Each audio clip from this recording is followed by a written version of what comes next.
Capítulo 7, Lição 6. Trabalhe para aprender, não trabalhe pelo dinheiro. Em 1995, concedi uma entrevista a um jornal de Singapura. A jovem repórter chegou na hora e imediatamente começou a entrevista. Sentamos no hall de entrada de um hotel luxuoso, tomamos café e falamos do objetivo de minha visita à cidade. Eu devia dividir o palco com Zig Ziglar. Ele falaria de motivação e eu dos segredos dos ricos. Gostaria de ser um dia uma autora de best-sellers, como o senhor, disse ela. Eu já lera alguns de seus artigos de jornal e ficara impressionado. Ela tinha um estilo forte e claro. Seus artigos atraíam o interesse do leitor. A senhora tem ótimo estilo, respondi. O que a impede de alcançar seu sonho? Parece que não consigo ir adiante, ela respondeu calmamente. Todos dizem que meus romances são ótimos, mas não acontece nada. De modo que continuo no jornal. Pelo menos dá para pagar as contas. O senhor teria alguma sugestão? Sim, retruquei animadamente. Um amigo meu tem aqui em Singapura um curso que ensina as pessoas a vender. Ele dá cursos de treinamento em vendas para as principais empresas desta cidade e penso que se a senhora assistisse a um de seus cursos, sua carreira poderia se beneficiar bastante. Ela se espantou. O senhor está dizendo que eu deveria aprender a vender? Balancei a cabeça afirmativamente. O senhor está falando sério? Voltei a fazer que sim com a cabeça. O que há de errado com isso? Agora eu estava recuando. Ela se ofendera com o que eu disse. Preferiria não ter dito nada. Em minha tentativa de ser útil, comecei a defender minha sugestão. Tenho um mestrado em literatura inglesa. Por que frequentaria um curso de vendas? Sou uma profissional.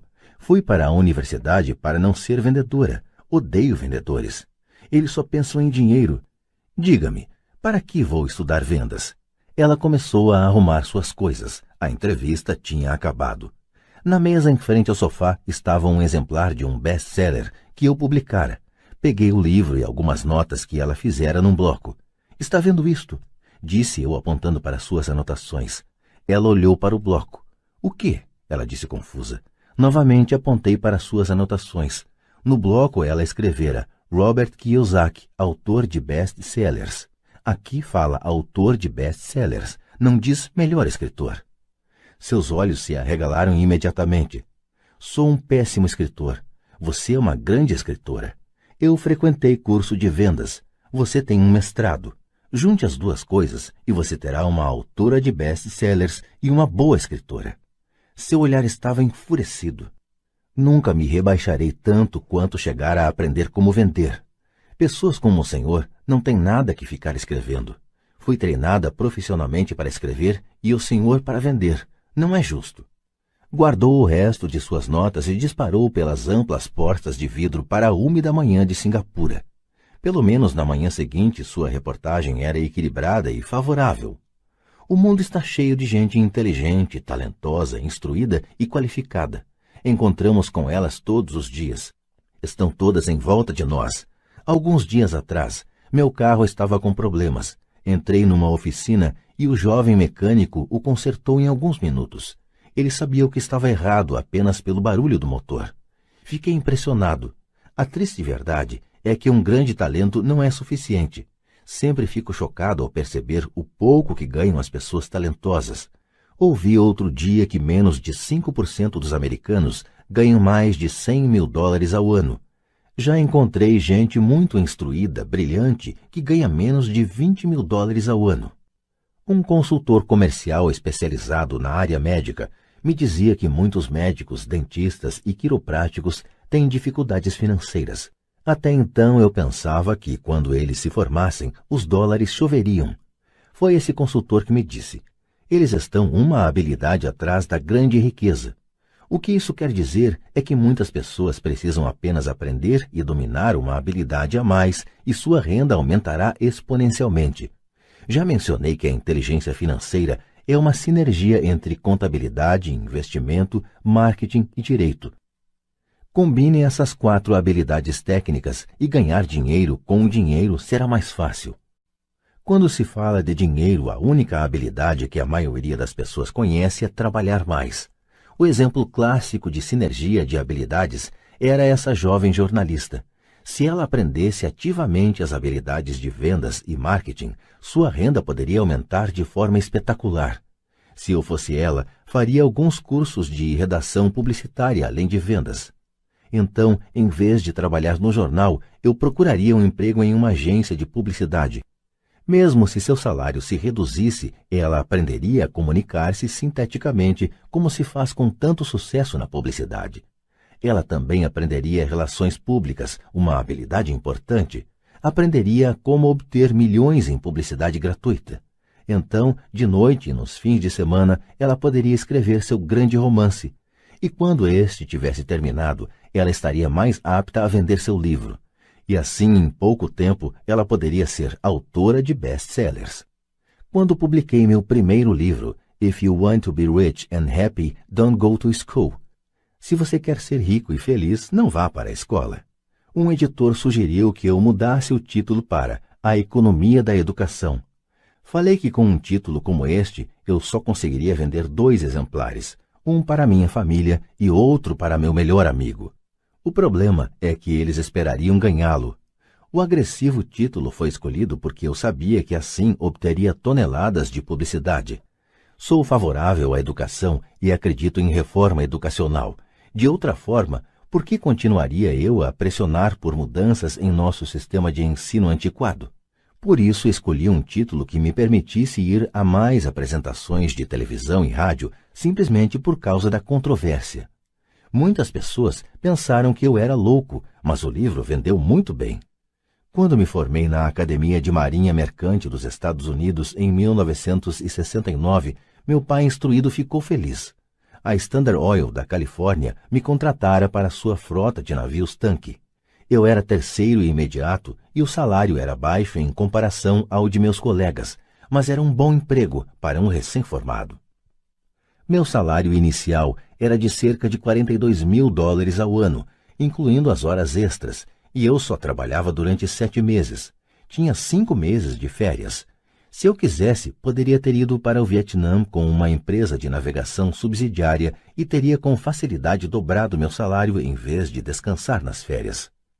Tinha uma grande carreira à minha frente, contudo me demiti 6 meses depois e fui para a Marinha dos Estados Unidos para aprender a voar. Meu pai instruído ficou arrasado. Pai rico me deu parabéns. Na escola e no local de trabalho estava na moda a especialização. Isto é, para ganhar mais ou obter uma promoção era necessário especializar-se em algo como ortopedia ou pediatria. O mesmo se aplica a contadores, arquitetos, advogados, pilotos e outros. Meu pai instruído acreditava no mesmo dogma e ficou empolgado quando finalmente obteve um doutorado. Ele muitas vezes admitia que as escolas recompensam pessoas que estudam mais e mais a respeito de menos e menos. Pai rico me incentivava a fazer exatamente o oposto. Você precisa saber um pouco sobre várias coisas, era a sua sugestão. É por isso que durante anos trabalhei em diferentes áreas de suas empresas. Por um tempo, trabalhei no departamento de contabilidade. Embora eu provavelmente nunca chegasse a ser um contador, ele queria que eu aprendesse por osmose. Pai rico sabia que eu pegaria o jargão e o sentimento daquilo que é importante e do que não é importante. Também trabalhei como ajudante de garçom e como operário na construção, bem como em vendas, reservas e marketing. Ele estava preparando Mike e eu. Ele insistia em que nos sentássemos para assistir a seus encontros com diretores de banco, advogados, contadores e corretores. Queria que conhecêssemos um pouco sobre cada aspecto de seu império. Quando abandonei meu emprego bem pago na Standard Oil, meu pai instruído teve uma conversa séria comigo. Ele estava perturbado. Ele não podia entender minha decisão de largar uma carreira que oferecia salário alto, grandes benefícios, muito tempo de folga e oportunidades de promoção. Quando me perguntou certa noite por que você se demitiu, eu não consegui, por mais que tentasse explicar para ele. Minha lógica não se encaixava com a lógica dele. O grande problema é que minha lógica era a lógica de meu pai rico. A segurança no emprego era tudo para meu pai instruído. Aprender era tudo para meu pai rico. Meu pai instruído pensou que eu tivesse ido para o curso para aprender a ser um comandante de navio. Pai Rico sabia que eu estava lá para estudar comércio internacional. Enquanto estudava, fiz transporte de cargas, naveguei em grandes cargueiros, em navios de passageiro pelo Extremo Oriente e pelo Pacífico Sul. Pai Rico me incentivava a navegar pelo Pacífico em lugar de ir para a Europa, porque sabia que as nações emergentes estavam na Ásia e não no velho continente. A maioria de meus colegas de turma, incluindo Mike, ainda participava de festas nas suas fraternidades, e eu já estudava comércio, gente, estilos de negócio e culturas no Japão, Taiwan, Tailândia, Singapura, Hong Kong, Vietnã, Coreia, Tahiti, Samoa e Filipinas. Eu também frequentava festas, mas não em fraternidades. Cresci rapidamente. Meu pai instruído não conseguia entender por que eu me demitira do emprego e entrara para a Marinha dos Estados Unidos. Disse-lhe que queria aprender a voar, mas realmente queria aprender a comandar tropas. Pai Rico me explicara que a parte mais difícil da condução de uma empresa é a gestão de pessoas. Ele passara 3 anos no exército. Meu pai instruído tinha sido isento do serviço militar. Pai Rico me falou do valor de aprender a liderar pessoas em situações difíceis. Liderança é o que você precisa aprender agora, dizia. Se você não for um bom líder, receberá um tiro pelas costas, como ocorre nos negócios. Ao voltar do Vietnã, em 1973, me desliguei embora adorasse voar. Consegui um emprego na Xerox Corporation. Fui para lá por uma razão, e esta não estava nos benefícios. Eu era bastante tímido, e a ideia de vender me parecia a coisa mais apavorante do mundo. A Xerox tem um dos melhores programas de treinamento em vendas dos Estados Unidos. Pai Rico ficou muito orgulhoso de mim. Meu pai, instruído, ficou envergonhado. Sendo um intelectual, considerava que os vendedores estavam abaixo dele.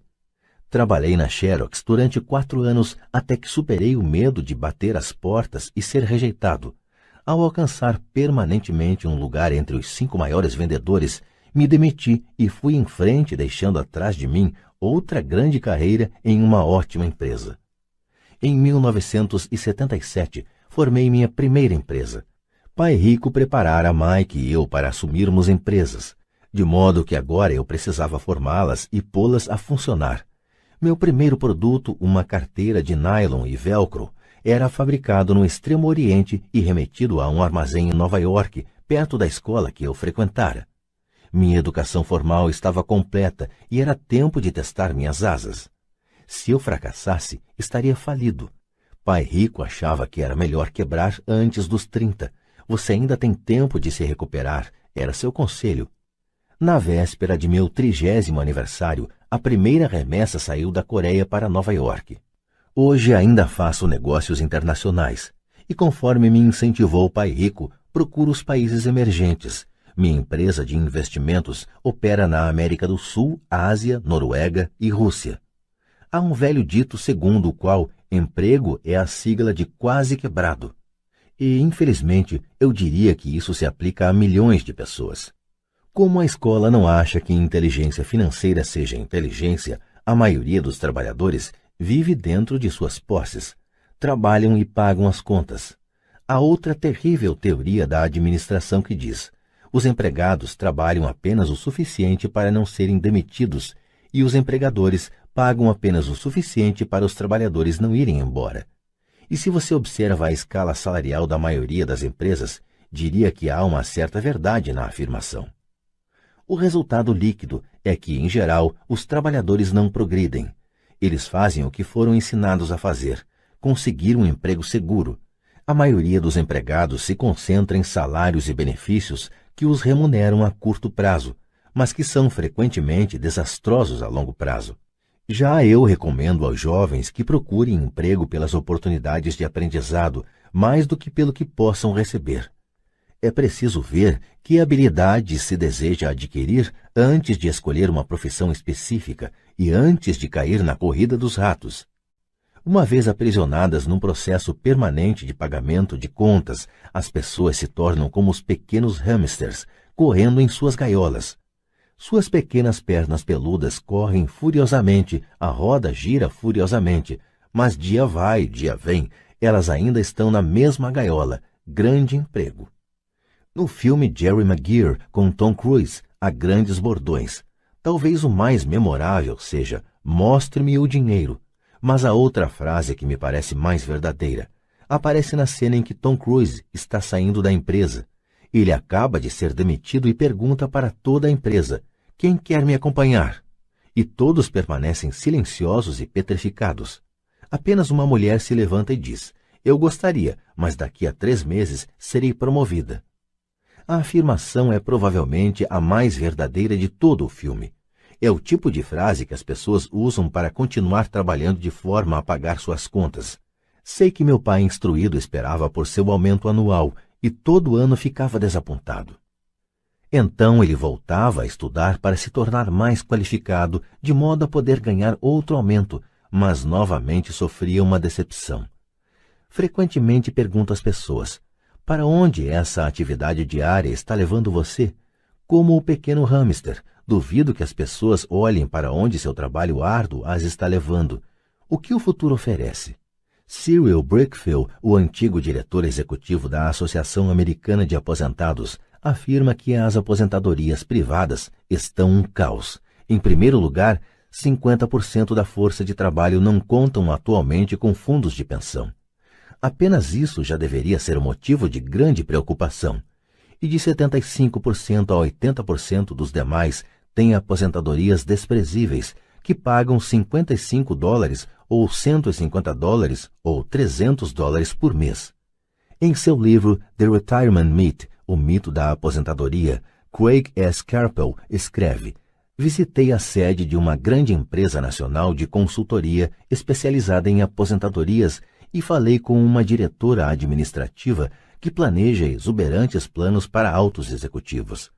Quando lhe perguntei o que as pessoas comuns poderiam esperar receber como aposentadoria, ela disse com um sorriso confiante: 'A bala de prata.'" "O que é?" perguntei a bala de prata. Ela deu de ombros. "Se os baby boomers descobrem que não têm dinheiro suficiente para viver quando forem mais velhos, eles sempre podem dar um tiro nos miolos." Carpel continua explicando a diferença entre os antigos planos de benefícios definidos e os novos planos de contribuições programadas, que são mais arriscados. Não é um quadro animador para a maioria das pessoas que está trabalhando atualmente, e isso é só a aposentadoria. Quando se acrescentam despesas médicas e casas de repouso para idosos, o quadro se torna aterrador. Em seu livro de 1995, ela indica que as despesas hospitalares variam de $30 mil a $125 mil ao ano. Em uma casa de repouso para idosos, sem qualquer mordomia, a anuidade estava em torno de $88 mil. Muitos hospitais em países onde a medicina é socializada já têm que tomar decisões dramáticas como quem permanecerá vivo e quem vai morrer. Eles tomam essas decisões com base no orçamento e na idade dos pacientes. Os cuidados médicos são destinados ao paciente mais jovem. O paciente mais velho fica para o fim da fila. Assim como os ricos podem se permitir uma educação, eles também podem se manter vivos enquanto aqueles com pouca fortuna morrem. Fico imaginando se há trabalhadores pensando no futuro ou se eles apenas se preocupam com o próximo contra-cheque sem questionar-se sobre o que virá mais adiante. Quando falo para adultos que querem ganhar mais dinheiro, sempre dou o mesmo conselho. Sugiro que pensem no longo prazo. Em lugar de trabalhar simplesmente pelo dinheiro e pela segurança, que são, admito, importantes, sugiro que procurem um segundo emprego onde possam aprender outra habilidade. Muitas vezes recomendo que se integrem a uma empresa de marketing de rede, também chamado de marketing multinível, se quiserem adquirir habilidades de venda. Algumas dessas empresas têm excelentes programas de treinamento que ajudam as pessoas a suportar o medo do fracasso e da rejeição, que são as principais razões pelas quais a maioria das pessoas não é bem-sucedida. A instrução vale mais do que o dinheiro, a longo prazo. Quando ofereço esta sugestão, ouço muitas vezes: "Ah, isso é muito trabalhoso", ou "Só quero fazer o que me interessa". Quanto à primeira resposta, retruco: "Então o senhor prefere passar a vida entregando 50% do que ganha ao governo?" Quanto à segunda observação, digo: "Eu não tenho interesse em ir à academia de ginástica, mas vou para me sentir melhor e viver mais." Infelizmente, há a verdade no velho adágio: não se pode ensinar truques novos a um cachorro velho. A menos que a pessoa esteja acostumada a mudar, é difícil mudar. Mas para aqueles que ainda estão em cima do muro em relação à ideia de trabalhar para aprender algo novo, ofereço esta palavra de incentivo. A vida se parece muito com ir à academia. A parte mais difícil é se decidir a começar. Uma vez feito isso, fica fácil. Em muitas ocasiões, ficava temeroso de ir para a academia, mas chegando lá em movimento era ótimo. Depois dos exercícios, fico feliz de ter me decidido a ir. Se você não está disposto a trabalhar para aprender algo novo e insiste em se especializar em sua área, assegure-se de trabalhar em uma empresa sindicalizada. Os sindicatos foram planejados para proteger especialistas. Meu pai instruído, depois de ter caído em desgraça junto ao governador, tornou-se presidente do Sindicato de Professores do Havaí. Ele dizia que esse era o trabalho mais pesado que já tivera na vida. Meu pai rico, por outro lado, passou toda a sua vida fazendo o possível para que suas empresas não fossem sindicalizadas. Ele foi bem-sucedido, embora os sindicatos fizessem força, pai rico sempre conseguiu combatê-los. Pessoalmente não tomo partido porque posso ver a necessidade e os benefícios de ambas as situações. Se você seguir os conselhos da escola, tornando-se altamente especializado, então procure a proteção do sindicato. Por exemplo, se eu tivesse prosseguido minha carreira de piloto de aviões, eu teria procurado trabalhar em uma empresa em que o sindicato dos pilotos fosse forte. Por quê? Porque minha vida teria sido dedicada a aprender uma habilidade que só tem valor em um ramo de atividade. Se eu tivesse que abandonar esse ramo, as minhas habilidades não teriam valor em outras atividades. Um piloto sênior com 100 mil horas de voo, ganhando $150.000 ao ano, teria dificuldades em encontrar um emprego com igual remuneração no ensino escolar. As habilidades não se transferem necessariamente de um ramo de atividades para outro. Os pilotos recebem salários altos por possuírem habilidade que não teriam valor, por exemplo, no sistema de ensino. Atualmente se pode dizer o mesmo até no caso dos médicos. Com todas as mudanças ocorridas na medicina, os especialistas têm que se agrupar em organizações médicas, como os planos de saúde. Sem dúvida que os professores precisam se sindicalizar. Atualmente, nos Estados Unidos, o Sindicato dos Professores é o maior e mais rico deles. A Associação Nacional de Educação tem uma força política tremenda. Os professores precisam da proteção de seu sindicato porque suas habilidades também têm escasso valor fora da área da educação. De modo que regra prática é, se for atualmente especializado, sindicalize-se. Quando pergunto às minhas turmas quais de vocês fazem um hambúrguer melhor do que o do McDonald's, quase todos levantam a mão. Então pergunto, se a maioria de vocês faz um hambúrguer melhor do que o do McDonald's, como pode ser que o McDonald's ganhe mais dinheiro do que vocês?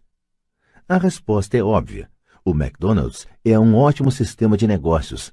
A razão pela qual tantas pessoas talentosas são pobres é que elas se concentram na preparação de um melhor hambúrguer e sabem muito pouco sobre sistemas de negócios. Um amigo meu do Havaí é um grande artista. Ganha bastante dinheiro. Um dia, o advogado de sua mãe ligou dizendo que ela lhe deixara $35.000. Isto é o que sobrou de seus bens depois que o advogado e o governo pegaram sua parte. Imediatamente, ele viu uma oportunidade de aumentar seus negócios, usando parte desse dinheiro em publicidade. 2 meses depois, seu primeiro anúncio em cores, de página inteira, apareceu em uma revista cara voltada para os muito ricos. O anúncio foi publicado durante 3 meses. Ele não teve qualquer retorno e toda a sua herança foi embora. Agora ele quer processar a revista por ter sido enganado. Este é um caso típico de alguém que pode fazer um belo hambúrguer, mas conhece pouco de negócios. Quando eu lhe perguntei o que ele tinha aprendido, sua resposta foi que publicitários são escroques. Então lhe perguntei se ele não gostaria de fazer um curso de vendas e outro de marketing direto. Sua resposta foi: não tenho tempo e não quero jogar dinheiro fora. O mundo está cheio de pessoas talentosas. Com muita frequência, são pobres ou têm dificuldades financeiras ou ganham menos do que poderiam, não pelo que sabem, mas pelo que não sabem. Concentram-se em aperfeiçoar suas habilidades de fazer um melhor hambúrguer, em vez de pensar em como vender e entregar esse hambúrguer. Talvez o McDonald's não faça o melhor hambúrguer, mas é o melhor no ofício de vender e entregar um sanduíche básico médio. Pai pobre queria que eu me especializasse. Era assim que ele achava que se ganhava mais.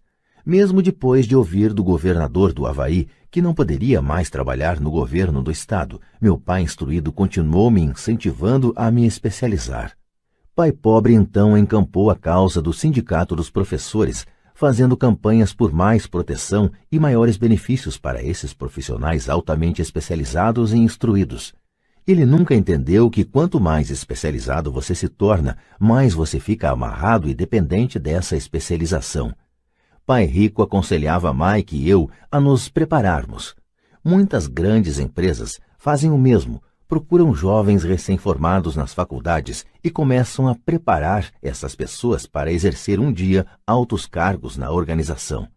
Esses jovens brilhantes não se especializam em um departamento, eles percorrem os vários departamentos para aprender todos os aspectos dos sistemas de negócios.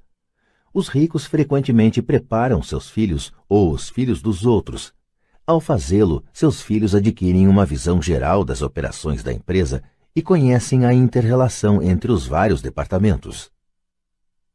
A geração da Segunda Guerra Mundial considerava ruim ficar trocando de emprego. Hoje, considera-se uma atitude inteligente, já que as pessoas ficarão mudando de emprego em lugar de buscar maior especialização, por que não pensar em aprender mais do que em ganhar? No curto prazo, você pode ganhar menos. No longo prazo, resultará em grandes dividendos. As principais habilidades administrativas necessárias para o sucesso são: 1. Gestão do fluxo de caixa. 2. Gestão de sistemas, incluindo você e o tempo dedicado à família. 3. Gestão de pessoal. As habilidades especializadas mais importantes são vendas e compreensão da comercialização. É a habilidade de vender, portanto, de comunicar-se com outro ser humano, seja cliente, funcionário, chefe, cônjuge ou filho, a base para o sucesso pessoal. São habilidades de comunicação como redigir, falar e negociar que são cruciais para uma vida de sucesso. São habilidades que exercito constantemente, fazendo cursos ou comprando fitas educativas para expandir meu conhecimento. Como já mencionei, meu pai instruído trabalhava cada vez mais arduamente quanto mais competente se tornava. Ele também se via cada vez mais encurralado quanto mais se especializava. Embora seu salário aumentasse, suas escolhas diminuíam. Pouco depois de ter sido mandado embora do trabalho no governo, descobriu como era vulnerável profissionalmente. É semelhante ao que ocorre com os atletas profissionais, que de repente sofrem uma lesão ou ficam velhos demais para o esporte. Sua posição bem remunerada é perdida e eles têm habilidades limitadas às quais recorrer. Penso que é por isso que meu pai, instruído, se envolveu tanto com os sindicatos a partir daí. Ele percebeu o quanto o sindicato poderia tê-lo favorecido. Atualmente encontro ex-professores ganhando centenas de milhares de dólares ao ano. Eles ganham tanto porque têm, além das habilidades especializadas de sua área, outras habilidades. Eles podem tanto ensinar quanto vender e comercializar. As habilidades de venda, marketing, são difíceis para muitas pessoas, sobretudo em decorrência de seu medo da rejeição. Quanto melhor você se comunicar, negociar e lidar com esse medo da rejeição, tanto mais fácil será a vida. Da mesma maneira que aconselhei aquela jornalista que queria tornar-se autora de best-sellers, repito isso para todos. Ter uma especialização técnica tem seus pontos fortes e fracos. Tenho amigos que são gênios, mas não conseguem comunicar-se efetivamente e, em consequência, seus ganhos são lamentáveis. Eu os aconselho a passar um ano aprendendo a vender. Mesmo se não ganharem nada, sua capacidade de comunicação melhorará. E isso não tem preço. Além de sermos bons aprendizes e vendedores e de entendermos de marketing, devemos ser tanto bons professores quanto bons alunos. Para sermos verdadeiramente ricos, devemos ser capazes tanto de dar quanto de receber. Em casos de dificuldades financeiras, frequentemente o que falta é dar e receber. Sei de muita gente que é pobre porque não é nem bom estudante nem bom mestre.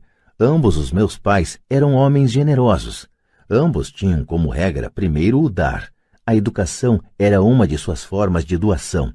Quanto mais davam, mais recebiam. Uma diferença evidente estava na doação de dinheiro. Meu pai rico doava altos montantes. Doava para a igreja, para instituições de caridade, para sua fundação. Ele sabia que para receber dinheiro, você deve dar dinheiro. A doação de dinheiro é o segredo da maioria das grandes famílias ricas.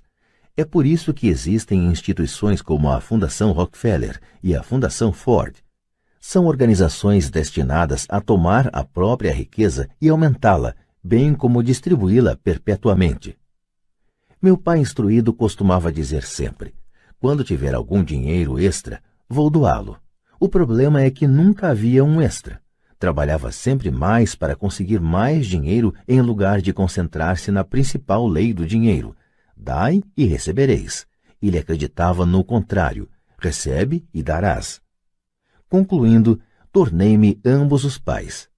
Uma parte de mim é um capitalista convicto que adora o jogo do dinheiro fazendo dinheiro.